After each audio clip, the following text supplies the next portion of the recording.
한번 따라 하시겠습니다. 우리는 다 양 같아서. 우리는 다 양 같아서. 한 번 더요. 우리는 다 양 같아서. 우리는 다 양 같아서. 재작년에 가족들과 함께 강원도 대관령에 있는 양떼 목장에 갔던 적이 있습니다. 성경에서 워낙 양에 관한 내용이 많이 나오고, 사실 우리 일상에서는 양을 본다는 게 흔한 일이 아니었기 때문에 굉장한 호기심을 가지고 목장 이곳저곳을 둘러보면서 양들을 이렇게 자세히 관찰을 좀 했습니다.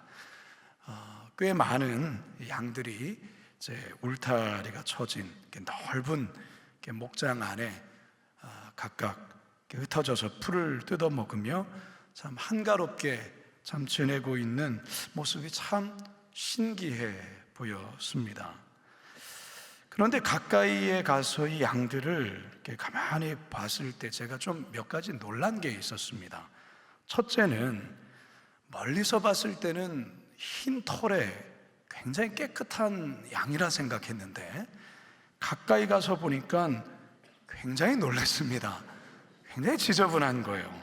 흙이며 오물이며 잔뜩 털에 묻어 있어서 솔직히 가까이 갔다가 흠칫 놀라서 뒤로 물러날 정도였습니다. 좋지 않은 냄새가 제법 많이 났습니다. 그저 귀엽고 사랑스러운 그런 양의 모습인 줄 알았는데 가까이 가서 보니까 뿔도 이렇게 있더라고요. 그리고 몸집이 이렇게 요만한 게 아니라 굉장히 거대한 거예요. 상당히 컸습니다. 양들에게 이제 가면은 이제 그 관광객들이 이제 한 몇천 원 주고 이렇게 그 바구니 하나를 이렇게 사는 게 있어요. 이렇게 그 풀을 주라고.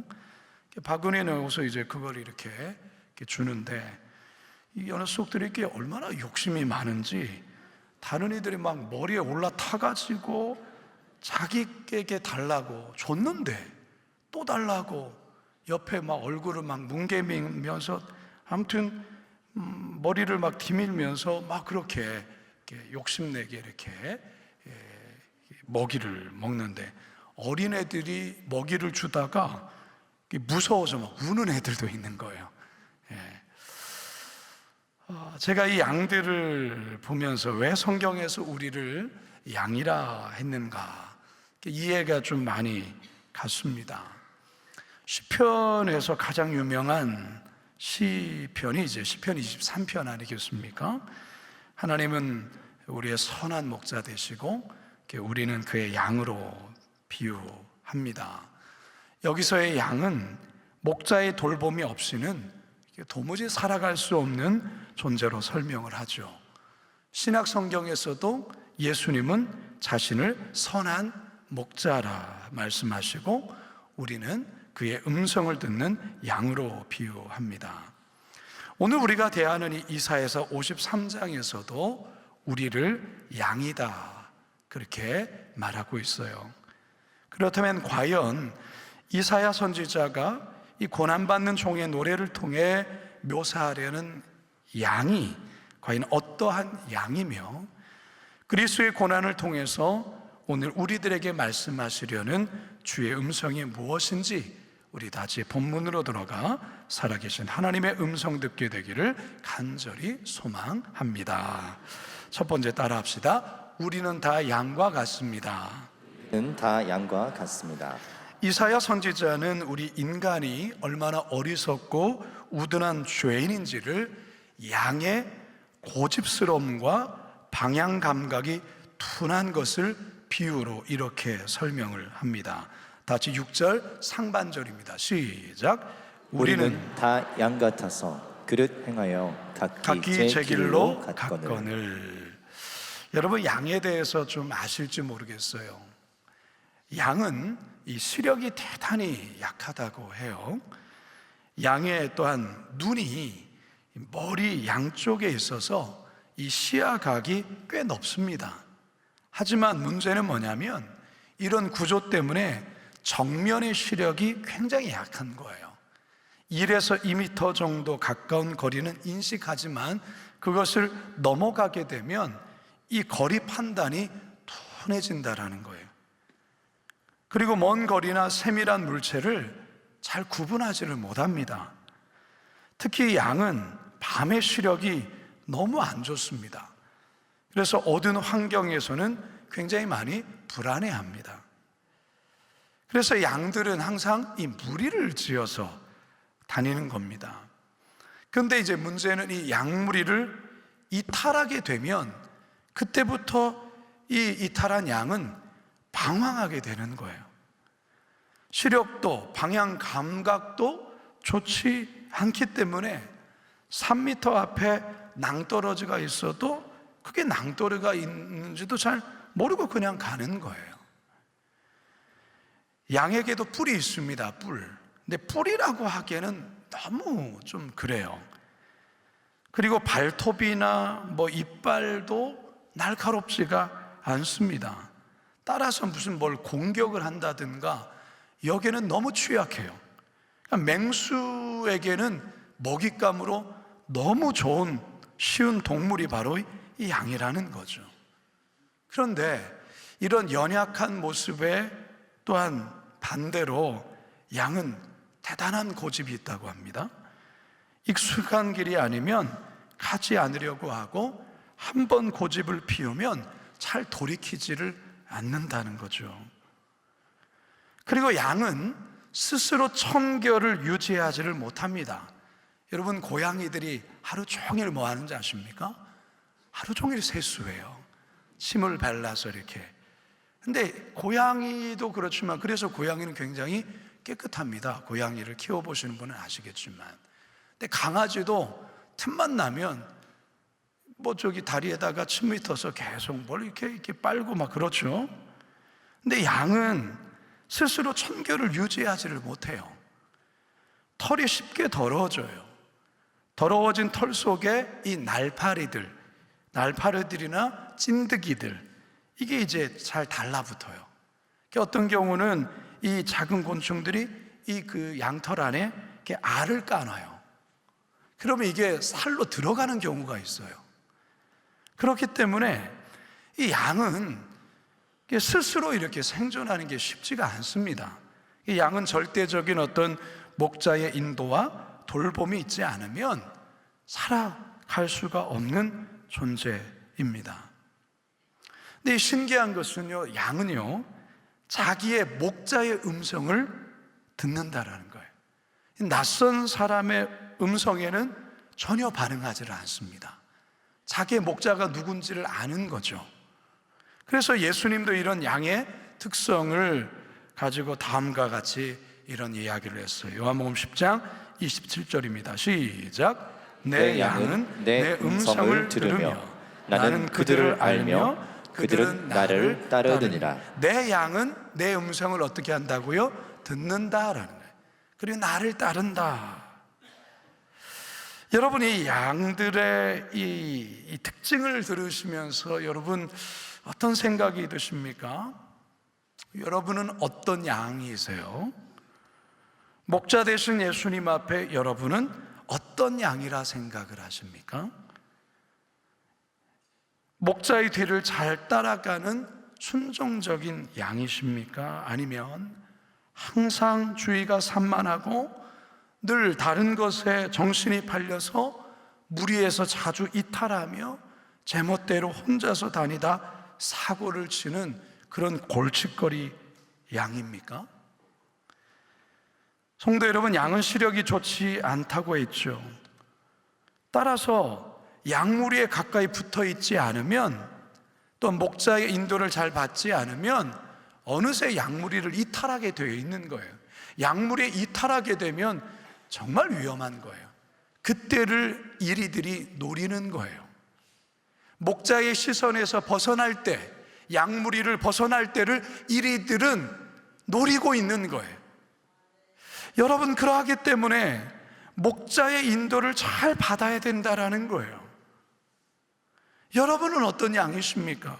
목자의 인도, 목자의 음성, 목자가 인도하는 대로 여러분은 잘 순종하며 가고 있냐, 그 말이에요.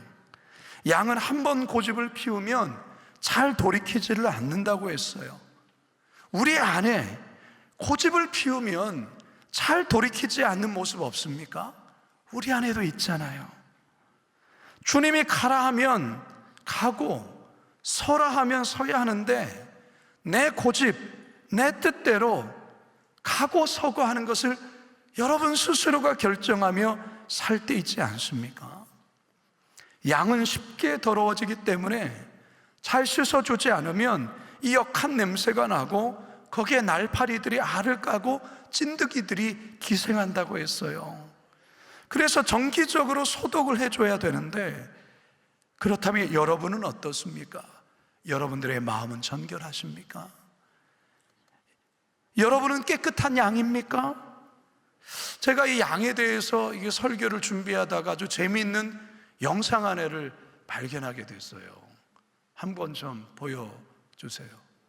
사람들이 양을 힘껏 물에 던집니다. 양은 놀라 버둥거리지만 사람들은 멈추지 않습니다. 양은 물을 싫어하는 동물인데도 사람들은 꾸역꾸역 양을 물속으로 밀어넣습니다. 혹시 양을 학대하는 걸까요? 아니면 훈련이라도 시키는 걸까요? 사실 이건 양의 건강과 양털의 품질을 위한 필수 절차입니다. 양의 털 속에는 진드기, 벼룩, 기생충이 숨겨져 있는데요. 그래서 농부들은 염분이 많은 바닷물이나 강가에 양을 넣어 해충을 제거하고 몸을 깨끗이 씻깁니다. 그런데 만약 바다나 강이 없는 곳에서는 어떻게 할까요? 이럴 땐 양털 담금조라는 인공 욕조를 사용합니다. 살충제와 살균제가 섞인 특별한 액체 속을 양이 통과하며 전신 소독을 받게 되죠.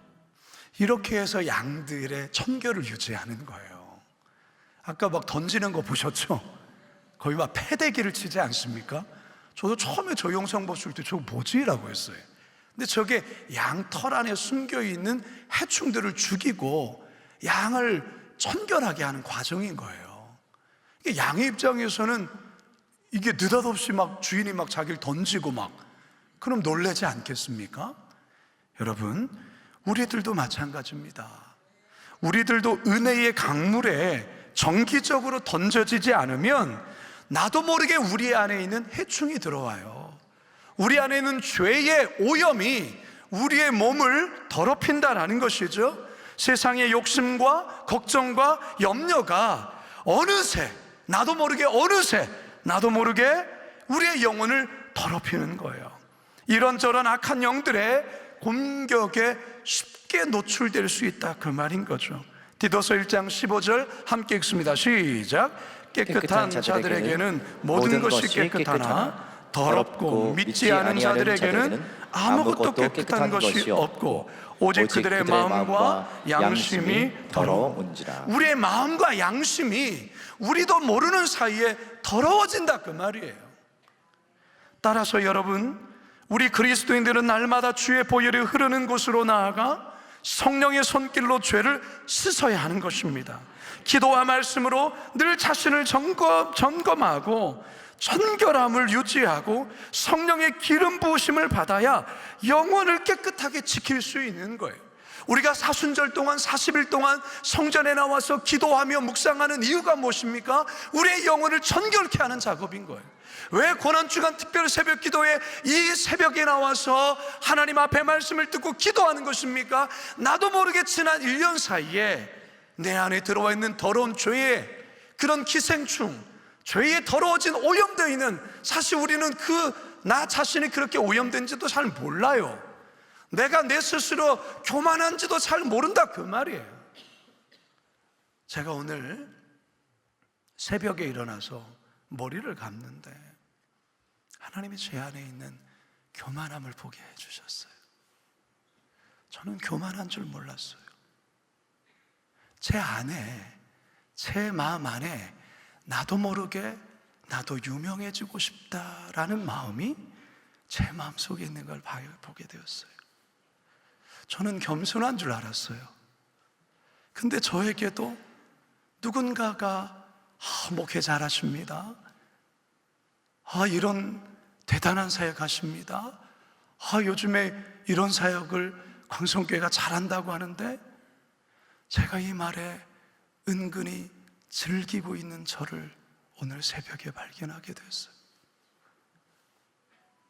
그러면서 주님께서 제 마음속에 사울 왕의, 그가 하나님 앞에서 교만했던, 그리고 히스기야 왕이 주님께서 생명을 15년 연장시켜 줬을 때에 바벨론의 사신들이 왔을 때 그가 자신의 무기교를 다 보여주면서 자랑자랑했던 그 모습에 대한 그 마음을 저에게 보게 해주셨어요. 내 안에 그런 마음이 있다고. 제가 화들짝 놀랐어요. 그리고 제 아내에게 고백했어요. 여보, 내 안에 이런 마음이 있다는 거 하나님이 오늘 아침에 보게 해주셨어.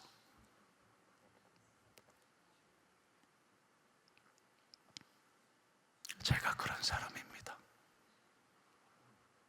나도, 제 안에도 나도 모르게 나의 사역을 자랑하고 싶고 사람들이 알아주고 싶어 하고 그것을 은근히 즐기려 하고 마치 내가 목회에 성공한 사람과 같은 그런 마음을 저도 모르게 제 안에 품고 있다는 것을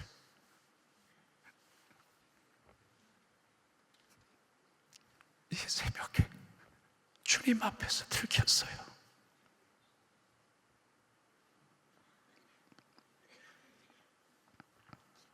그래서 주의 은혜가 필요합니다. 저에게도.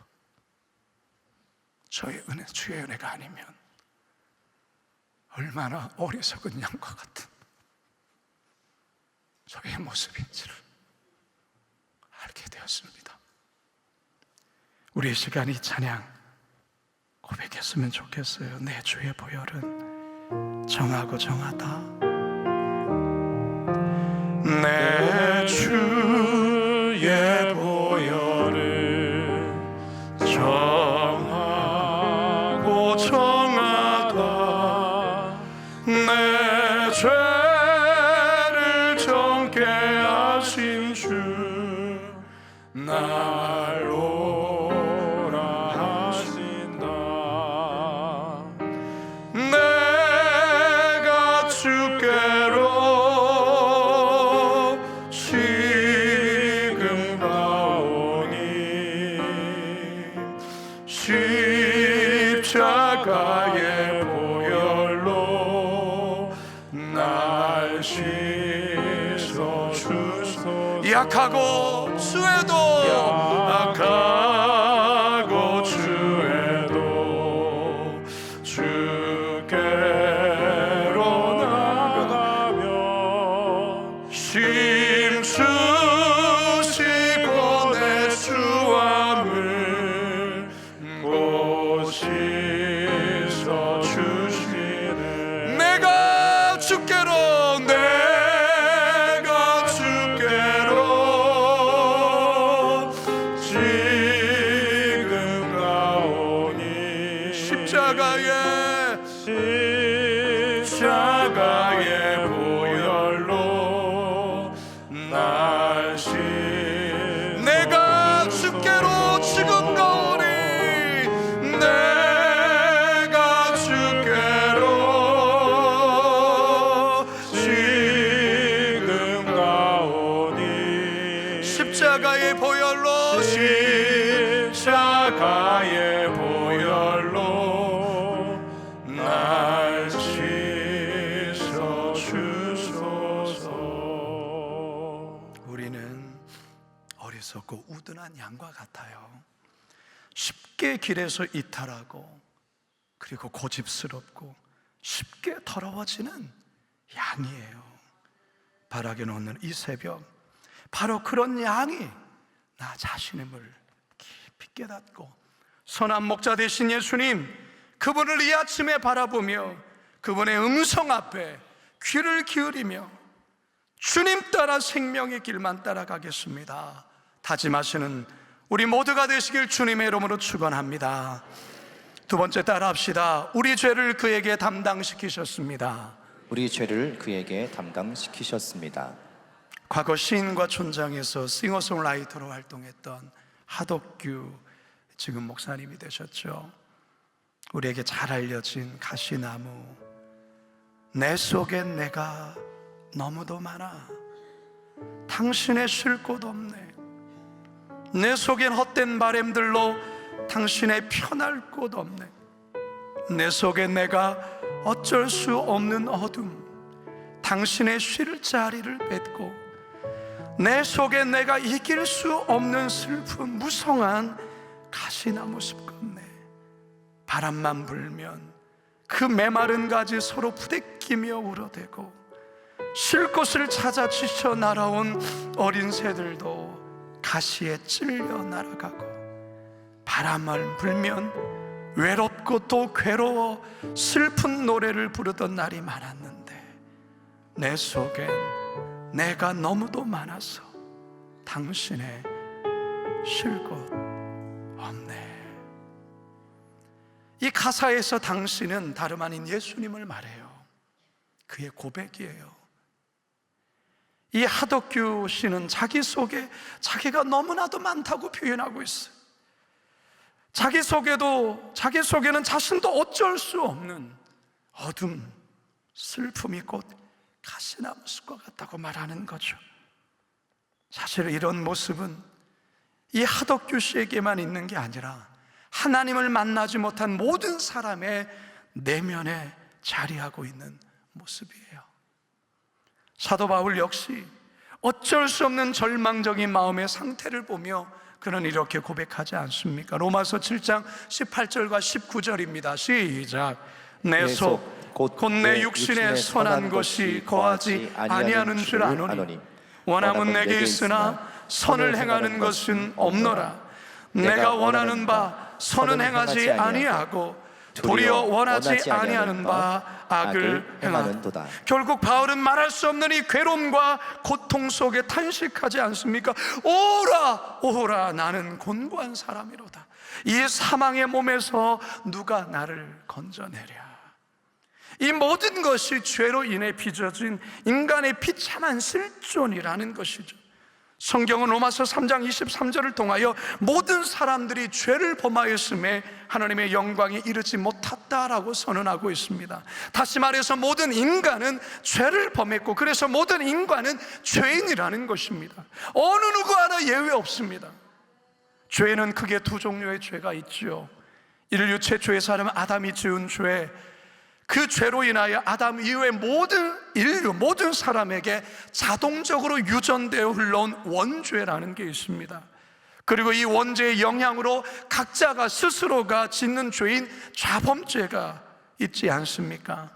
놀랍게도요, 어린 아이들 거짓말을 가르치거나 욕을 가르친 적도 없는데도 이것을 어릴 때부터 깨우쳐서 너무 잘합니다. 여러분, 엄마, 아빠 다음으로 많이 하는 말이 뭔지 아십니까? 싫어, 안 돼, 미워, 내 거야. 뭐 서너 살 된 아이가 괜찮습니다, 덕분입니다, 먼저 하세요, 뭐 이런 말하면 좀 이상하잖아요.